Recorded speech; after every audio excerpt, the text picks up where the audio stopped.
Welcome to The Confident Performer, the only podcast that guides ambitious, driven performers and entrepreneurs to show up authentically and confidently, both on and off stage.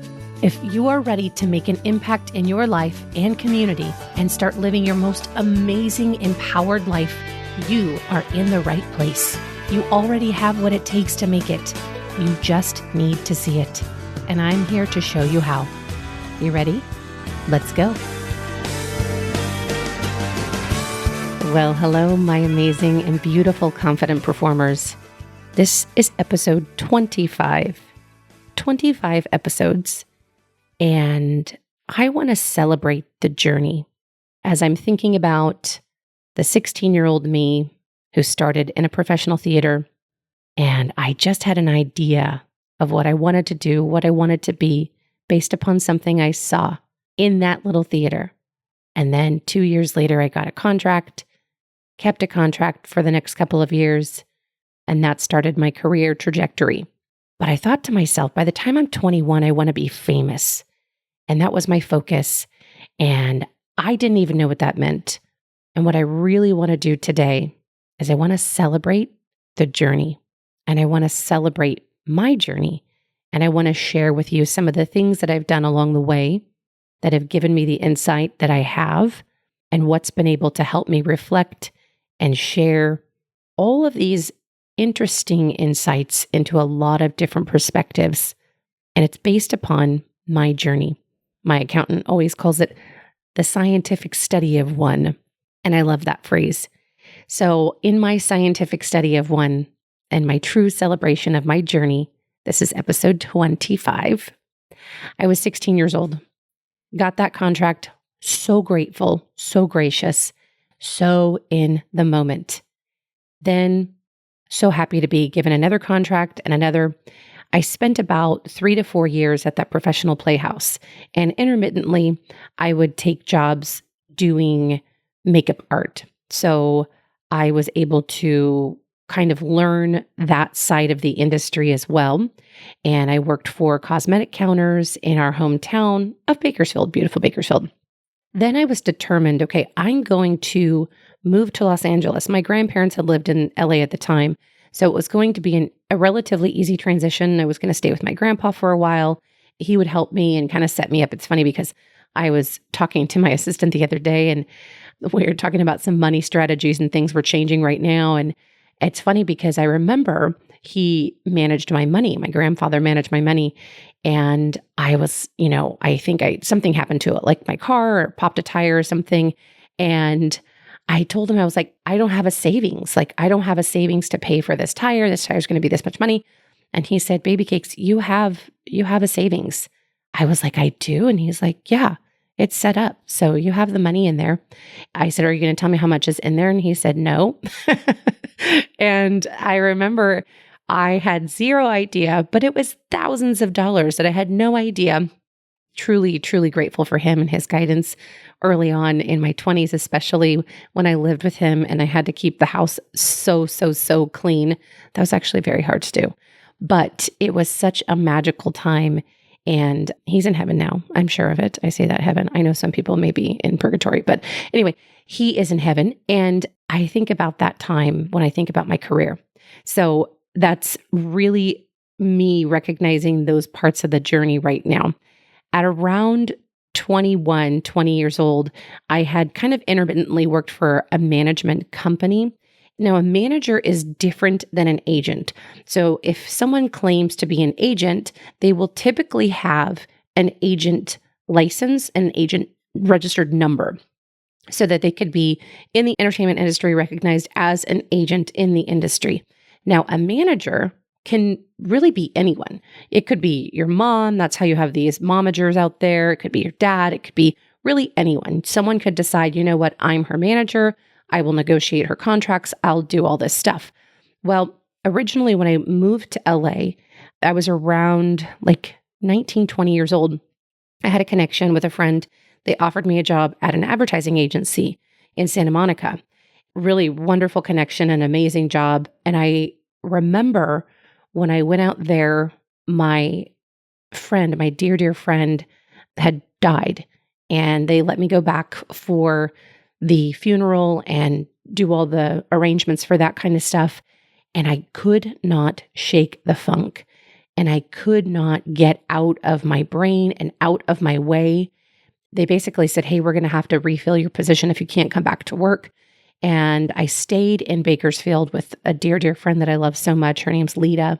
And I would call her my mom. And she let me just stay with her until I just got out of my brain. And then I ended up going back to LA, but then I didn't have that job. I didn't have the opportunity. So I went back to makeup art again. After that, I then went into session singing. So I had met someone just through another artist, and it was basically singing songs for artists who get songs.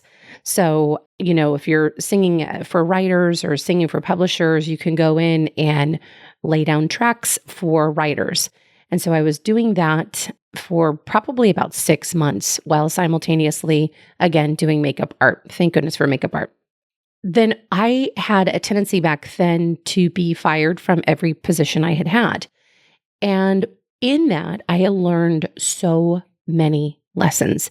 I reflect back on them often. I share with my listeners that it's so important to make sure that you are paying attention to your relationships and you are nurturing them, because before my idol experience, I was burning bridges left and right.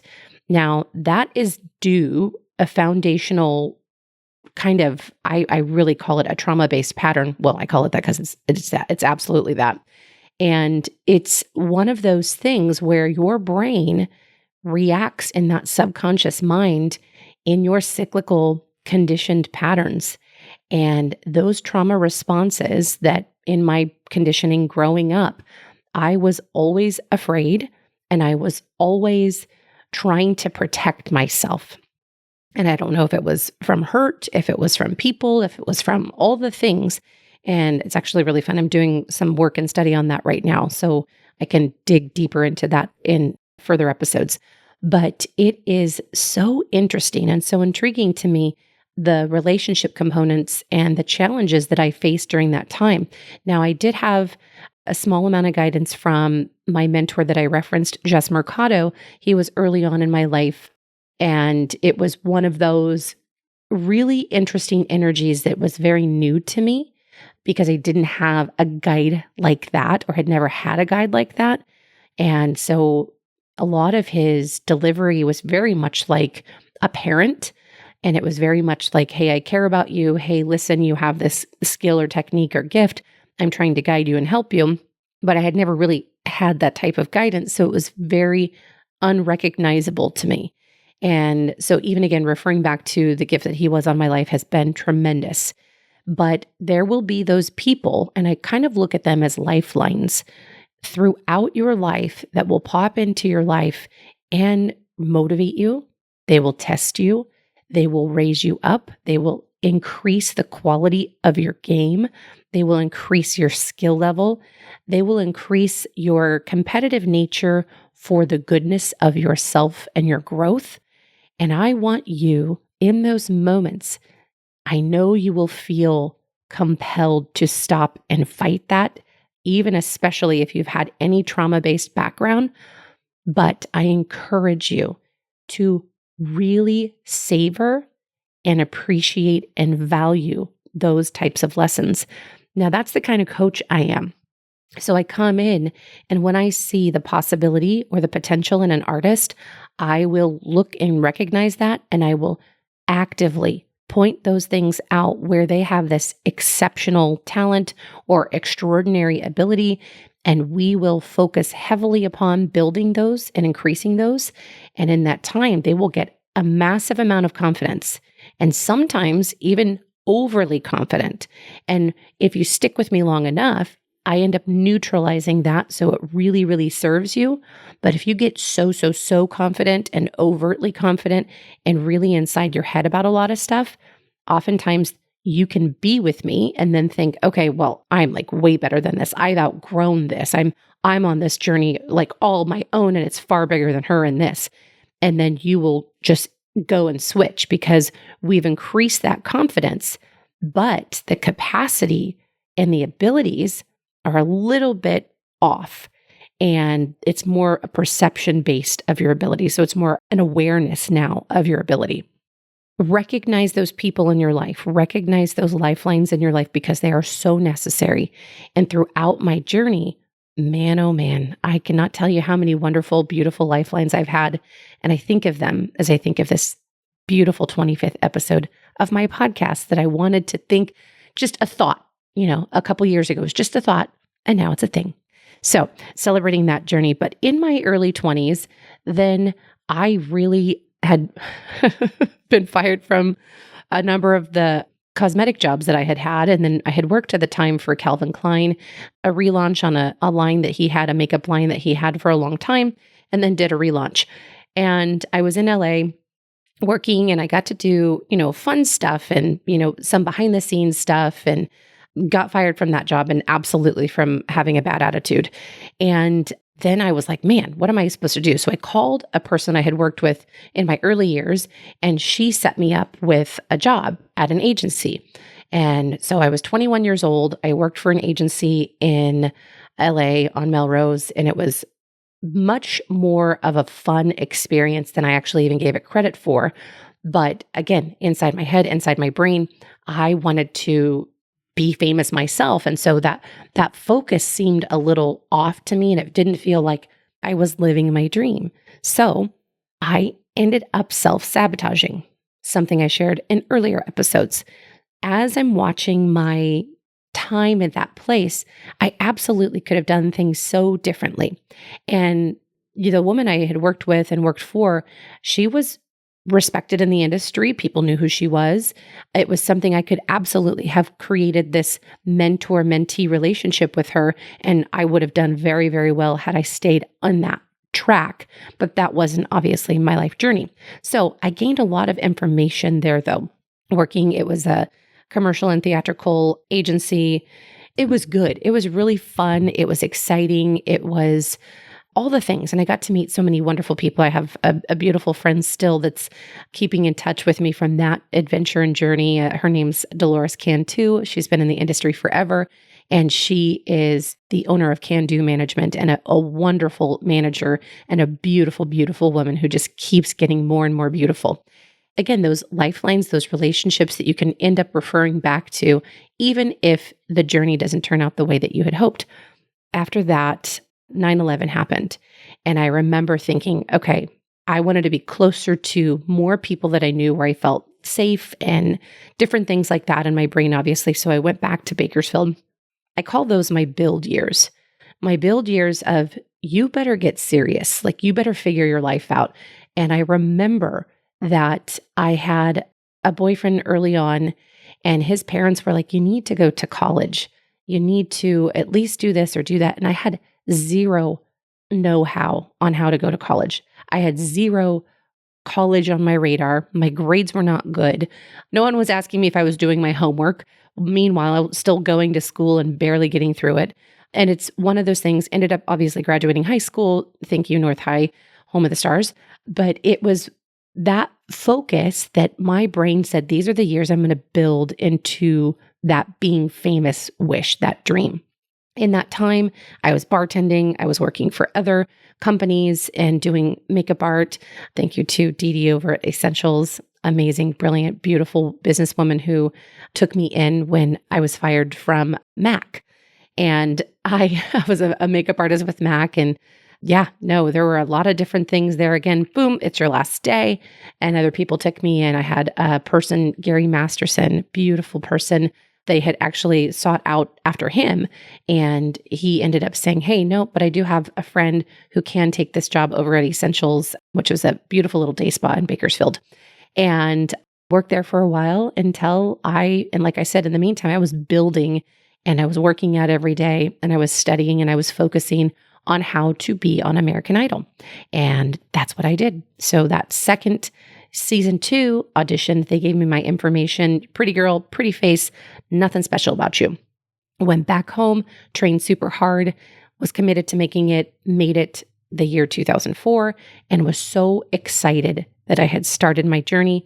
My goal was to make it to the top 10. I made it to the top 10 of American Idol, did that, went on the Idol tour with our beautiful idols. I was simultaneously pregnant with my son, and that made it a lot harder on me physically. Shared some of that in my journey as well. And after that, was sitting on my couch, offered a contract from Troika Entertainment and the beautiful people over there, amazing people over there.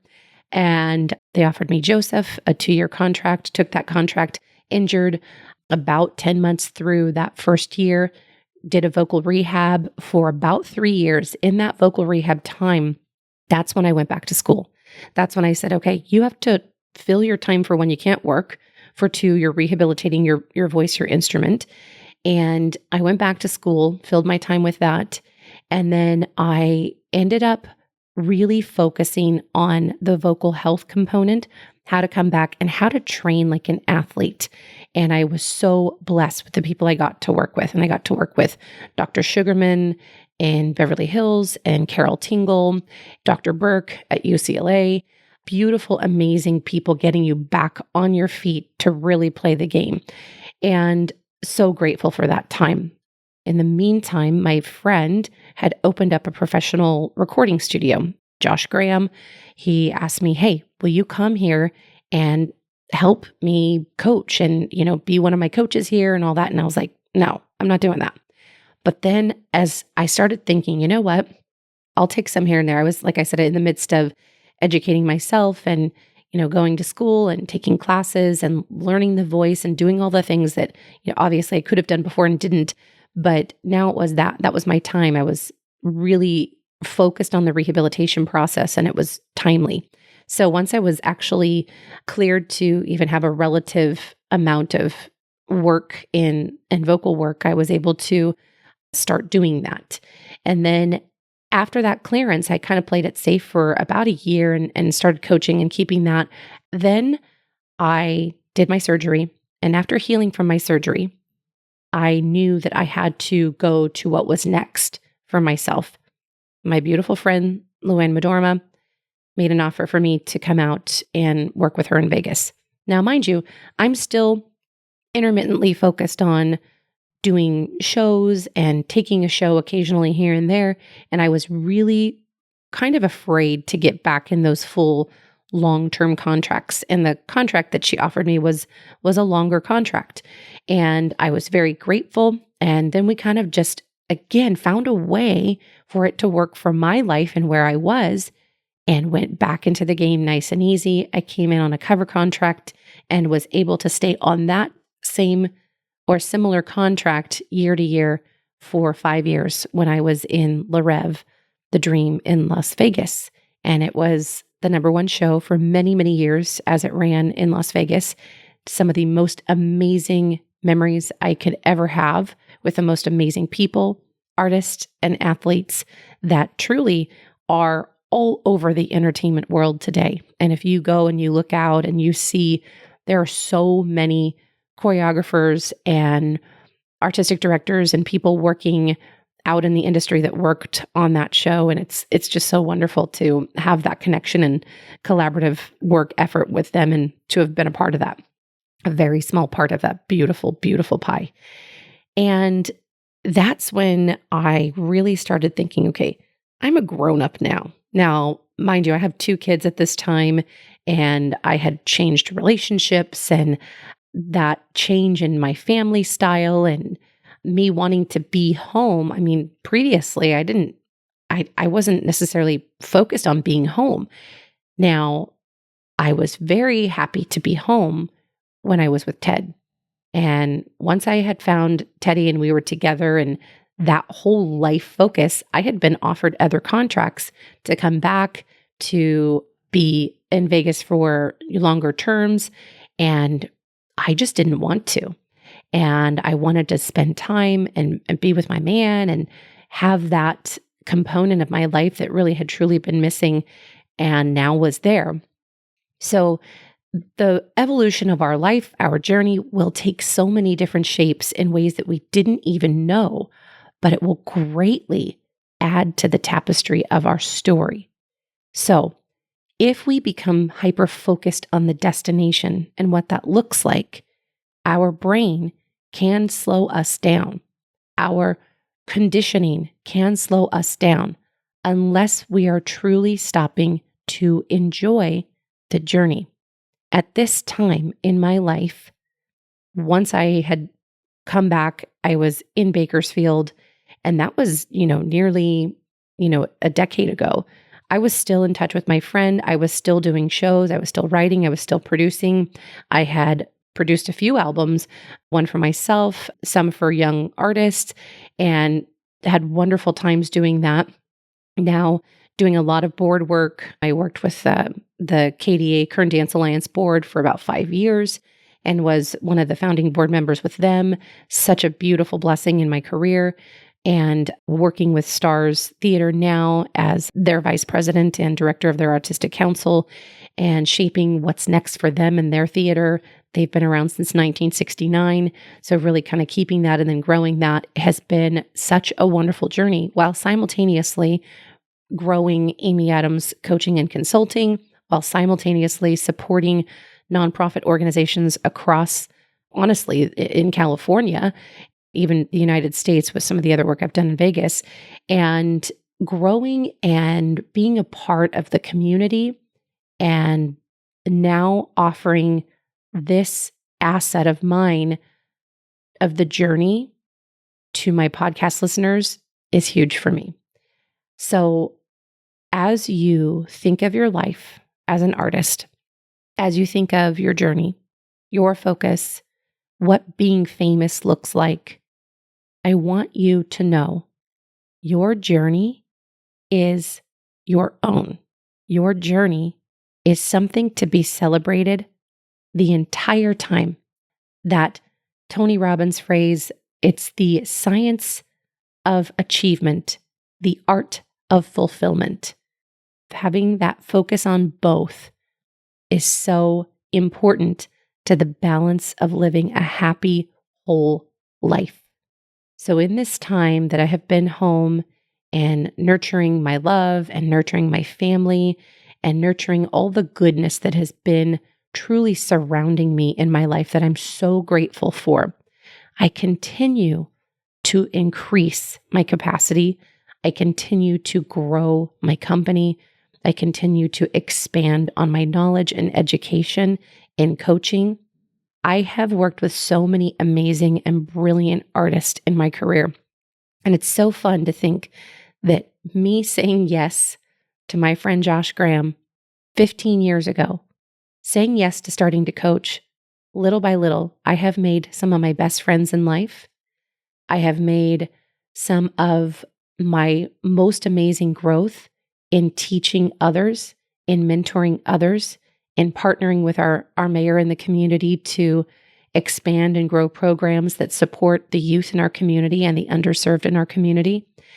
And I truly would not have changed that journey for anything, sitting where I am now. I am so truly grateful. I am so blessed and happy in the work that I've been able to do. And I cannot wait to continue to inspire a number of other people who have yet to see what the shape of their journey will look like. I promise you, the idea of being famous, the idea of success will look very different than the actuality of your success. But I promise you, if you stay focused, if you stay determined, if you stay diligent, if you work hard, if you show up for yourself, you love yourself and who and how you are and how you got to where you are in your journey. Embrace the qualities that you think hold you back. My last episode, embracing that pain, is so important. Embracing that trauma-based experience, if you learned in a trauma-based way. Love and nurture that part of yourself. Love and nurture that part of your growth. That is one of the most important parts of your journey. It is absolutely a game changer when you can reformat the brain, when you can recreate those neurological pathways of self-love and true confidence that you show up with every single day, not only in your life, but on stage. My beautiful, confident performers, This is your resource. This is where you tap into. It is absolutely 100% within you all the time. Thank you so much for sitting with me on my journey. Take care and be well. If you enjoyed today's show and don't want to worry about missing an episode, you can follow the show wherever you listen to your podcast. And if you haven't already, I would really appreciate if you could share the podcast with others who you think would benefit from it. And leave a rating and review to let me know what you think. Now, it doesn't have to be a 5-star rating, although I sure hope you love the show. I want your honest feedback so I can create an awesome podcast that provides tons of value. Visit amyadamscoaching.com/podcast launch for step-by-step instructions on how to follow, rate, and review. Thank you for listening to today's episode of The Confident Performer. If you want to learn more about living your truth and showing up as your most authentic, beautiful self, visit www.amyadamscoaching.com. See you next week.